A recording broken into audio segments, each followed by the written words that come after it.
Alamin ang latest weather update ngayon dito sa Sir Aris Official Weather News Today.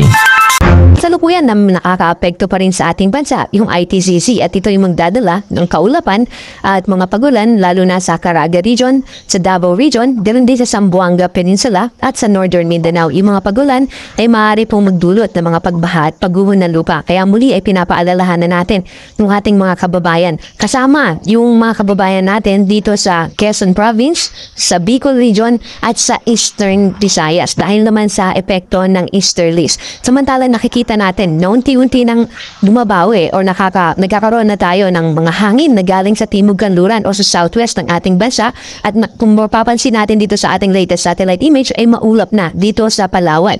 Itong kaulapan na yan ay unti-unting nagiging senyales na pabalik na yung epekto o yung impluensya ng southwest monsoon or habagat.